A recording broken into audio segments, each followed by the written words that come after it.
చంద్రబాబు అలవికాని హామీలు ఇచ్చారని, జగన్ చేసేదే చెప్పారని, చంద్రబాబు ఇస్తారని ఓటేశారు, ఇవ్వకపోతే ప్రజా తిరుగుబాటు తప్పదని రాజమండ్రి పార్లమెంటరీ నియోజకవర్గ వైఎస్ఆర్సీపీ ఇన్ఛార్జ్ డాక్టర్ గుడూరి శ్రీనివాస్ తెలియజేశారు. చంద్రబాబు నాయుడు అలవికాని హామీలు ఇచ్చారని, ఆ హామీలు నెరవేరకపోతే ప్రజల నుంచే తిరుగుబాటు తప్పదని రాజమండ్రి పార్లమెంటరీ నియోజకవర్గం వైఎస్ఆర్సీపీ ఇన్ఛార్జి డాక్టర్ గుడూరి శ్రీనివాస్ అన్నారు. చాగల్లు మండల వైసీపీ అధ్యక్షులు మల్లేశ్వరరావు అధ్యక్షతన శనివారం చాగల్లులోని స్థానిక కళ్యాణ మండపంలో కార్యకర్తల సమావేశం జరిగింది. ఈ సమావేశానికి ముఖ్య అతిథులుగా వైఎస్ఆర్సీపీ రాజమండ్రి పార్లమెంటరీ నియోజకవర్గం incharge doctor Guduri Srinivas, Kovvuru incharge మాజీ శాసనసభ్యులు తలారి వెంకట్రావు ముఖ్య అతిథిగా హాజరయ్యారు. డాక్టర్ గుడూరి శ్రీనివాస్ మాట్లాడుతూ జగన్మోహన్ రెడ్డి చేసేవి మాత్రమే ప్రజలకు చెప్పారన్నారు.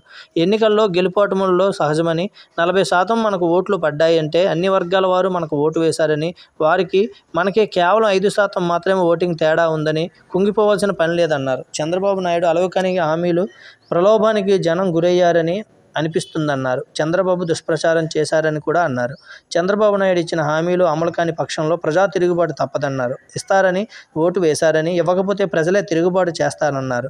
సంస్థాగత లోపాలను సవరించుకొని కార్యకర్తల మనోభిప్రాయాలను అధినాయకుడు జగన్మోహన్ రెడ్డి దృష్టికి తీసుకువెళ్తామన్నారు. కేంద్రంలో సుస్థిరమైన ప్రభుత్వం లేదని, ఎప్పుడైనా ఎన్నికలు రావచ్చునన్నారు. కార్యకర్తలంతా ధైర్యంగా ఉండాలని కొవ్వూరు ఇన్ఛార్జి మాజీ శాసనసభ్యులు తలారి వెంకట్రావు తాను పిలిస్తే పలుకుతూ అందుబాటులో ఉంటామన్నారు. మాజీ శాసనసభ్యులు గౌరవ ఇన్ఛార్జి తలారి వెంకట్రావు మాట్లాడుతూ జూలై 8న వైఎస్ రాజశేఖర రెడ్డి జయంతిని ఘనంగా జరపాలన్నారు.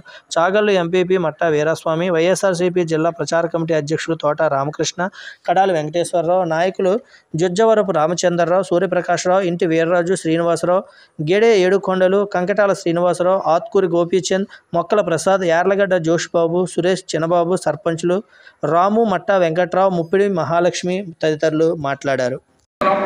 అదే రీతిలో ఒక సంవత్సరం వెయిట్ చేసి ఎన్నికల్లో గెలుపోవటం అనేది సహజం.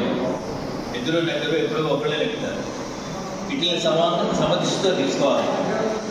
నెగ్గడానికి 100 కారణాలు ఉంటే ఓడిపోవడానికి కూడా 100 కారణాలు. సో ఓడిపోయాం కదా అని చెప్పేసి మనం డిసప్పాయింట్ అవ్వాల్సిన అవసరం లేదు. మనకి వాళ్ళు ఓటే లేదు, వీళ్ళు ఓటే లేదు అని ఎప్పుడు భావం పెట్టుకోకండి. ఆ క్యాస్ట్ లేదు, ఉద్యోగస్తులు లేదు. మనకి 40% ఓటింగ్ శాతం ఉంది. మనకి అందరూ ఓటేశారు.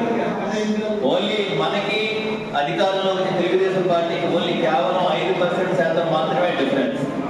గతంలో మనం ఒక్కళ్ళే పోటీ చేసినప్పుడు మనకి 50% ఓటింగ్ వచ్చింది. అప్పుడు తెలుగుదేశం 40% వచ్చింది. అంటే మనం 10% ఎక్కువ ఓటు సాధించాం. ఇప్పుడు వారి అధికారంలోకి వచ్చి ఓన్లీ కేవలం 5% ఓటింగ్తోనే ఎక్కువ అధికారంలో వచ్చారు. వీరందరూ కూడా ఏదో డిసప్పాయింట్ అయిపోయి మనం ఇది అయిపోయాం, తిరిగిపోవాల్సిన అవసరం లేదు. మనకి స్టిల్ మనకి అందరూ ఓటేశారు. అన్ని క్యాస్ట్ వాళ్ళు ఓటేశారు, ఉద్యోగస్తులు కూడా ఓటేశారు. లేకపోతే మనకి 40% ఓటింగ్ రాదు. మీరు అది గుర్తించుకోవాలి. మన ఓటమికి కారణం కేవలం 2 మీరు మనం ఏ చిన్న కారణాలు ఉండొచ్చు. కానీ ముఖ్యంగా ఏంటంటే చంద్రబాబు నాయుడు గారు ఇచ్చిన అలవికాని హామీలు, అంటే ఏ అమలు చేయలేని హామీలన్నీ ఇచ్చారు. ప్రజలు ఆశాజీవులు. ఇందాక వారు చెప్పినట్టు 4,000 ఇస్తారు, లేదా ఇంకా ఎక్కువ ఇస్తారు. సో దానికి ఆ ప్రలోభానికి లొంగారు ప్రజలు. సో 5% డిఫరెన్స్లో వారు అధికారంలో వచ్చారంటే తప్ప మనలో మనం దెబ్బలాడుకుని ఆడలేదు, లేదు, ఇది ఆలోచన సరైనది కాదు. మీరందరూ కూడా గమనించాలి. రెండోది, చంద్రబాబు నాయుడు గారు చేసిన దుష్ప్రచారం. ఇప్పుడు ఇందాక నేను చెప్పాను, అలవికాని హామీలు నేను ఎందుకు చెప్పానంటే జగన్మోహన్ రెడ్డి గారు నేనే అడిగాను, ఏమండి రైతు రుణమాఫీ ఎంతో కొంత ₹1,00,000 చేయండి అని అడిగాను. బాబు ఇప్పుడు వస్తున్న ఆదాయం 90,000 కోట్లు నెలకి. మనం ఇస్తున్న పథకాలకు అయ్యే ఖర్చు 120,000 కోట్లు అవుతుంది. ఇదంతా కూడా డెఫిసిట్. ఇప్పుడు ఇవ్వడానికి నానా కష్టాలు పడుతున్నామని చెప్పాడు ఆయన. నాకే చెప్పాడు, నేను పక్కన కూర్చుంటే నేను అడిగాను రైతు రుణమాఫీకి ఏంటి ఎంతో కొంత. సో చంద్రబాబు నాయుడు గారు ఇప్పుడు చాలా చెప్పాడు. అందరికీ అమ్మఒడి ఇస్తా అన్నాడు, రైతు భరోసా పెంచేస్తా అన్నాడు, స్త్రీలకి ఉచితం అన్నాడు, ప్రతి ఇంట్లో ఆడపిల్లకి ఇచ్చేస్తా అన్నాడు. ఇవన్నీ సాధ్యం అవుతాయని మీరు అందరూ అనుకుంటారా? ఒక 6 నెలల్లో వీళ్ళ రంగు బయటపడుతుంది. ప్రజలు నిజం తెలుసుకుంటారు. ఇదంతా కూడా అయ్యే పని కాదు. ఎంత కేంద్రం సహాయం చేసినా కూడా జగన్మోహన్ రెడ్డి గారు లాంటి వ్యక్తి, ముందు వ్యక్తి 90,000 కోట్లు ఈ హామీలు అమలవుతాయని మీరు అనుకుంటారు. మీరు ఆయన ప్రజలను మభ్యపెట్టి ఓటు వేయించుకున్నాడు. ఒక 6 నెలల్లో ప్రజల్లోనే తిరుగుబాటు వస్తుంది. మీరు చూస్తారు కళ్ళెదురు. ఎందుకంటే ఎవరైనా సరే ప్రజలు ఆశాజీవులు. ఏదో ఇస్తామని చెప్పి ఈరోజు అధికారులు కనిపెట్టారు, ఇవ్వకపోతే తిరగబడతారు. ఆ రోజులు త్వరలోనే వస్తాయి. మీరందరూ కూడా గమనించండి. అంతేగాని మనలో మనం లోపాలు ఉన్నాయి, నాయకుడు అది చేస్తాడు, ఏదో ఓటేశారు. రెండోది దుష్ప్రచారం చేశాడు చంద్రబాబు నాయుడు గారు. ఏంటంటే ల్యాండ్ మీద లాగేసుకుంటాడు, 2 సెట్లన్నా లాగేసుకుంటాడు, 100 ఎకరాలను లాగేసుకుంటాడు. అసలు ల్యాండ్ టైటిలింగ్ యాక్ట్ అంటే మీ అందరికీ అవగాహన ఉందో లేదో నాకు తెలియదు. నాలాంటి భూస్వామి ఎవడన్నా ఉంటే 100 ఎకరాలు ఉంటే నేను మా డ్రైవర్ పేరునో లేదా మా క్లర్క్ పేరునో కొంత భూమి బినామీగా పెట్టాను. ఈ ల్యాండ్ టైటిలింగ్ యాక్ట్ వల్ల ఆ బినామీ ఎవరికైతే పెట్టారో అతను ఓనర్ అవుతాడు. సో నష్టం ఎవరికి? ఈ బడా భూస్వాములకి, అంతేగాని సామాన్యులు కాదు. ఈ చట్టం కూడా పెట్టింది ఎవరు? బీజేపీ గవర్నమెంట్ నీతి ఆయోగ్ రికమెండ్ చేసింది.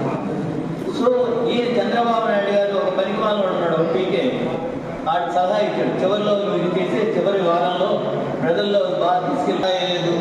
సారాకి ఎందుకు రేటు పెంచామంటే సారా దాన్ని తగ్గిద్దామని, ఆవిడ మానిపిద్దామని. అంతేగాని దానివల్ల ఏదో వస్తాయి. డెఫినెట్గా మన పార్టీలో కొంచెం సంస్థాగత లోపాలు ఉన్నాయి, మీరు అందరూ చెప్పినట్టుగా. అంటే కింది స్థాయి కార్యకర్తలకి డెఫినెట్గా కూడా వాల్యూ లేకుండా అయిపోయిందని అందరూ అన్నారు. డెఫినెట్గా మీ అందరూ చెప్పినవన్నీ కూడా నేను నోట్ చేస్తున్నాను. డెఫినెట్గా జగన్మోహన్ రెడ్డి గారు రిప్రజెంట్ చేస్తాను. మిమ్మల్ని అందరినీ కోరేది ఒకటే, ధైర్యంగా ఉండండి. మీకు ఏ సమస్య వచ్చినా తలారి వెంకటరావు గారు కానీ నేను కానీ మీకు అందుబాటులో ఉంటాం. మీరు ఎప్పుడు పిలిస్తే అప్పుడు పలుకుతాం, వస్తాం.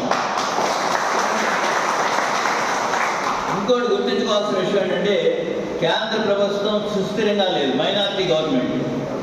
అది ఏ టైంలో పడిపోతుందో ఎవరికి తెలియదు. సో ఏ టైంలో సరే మీరు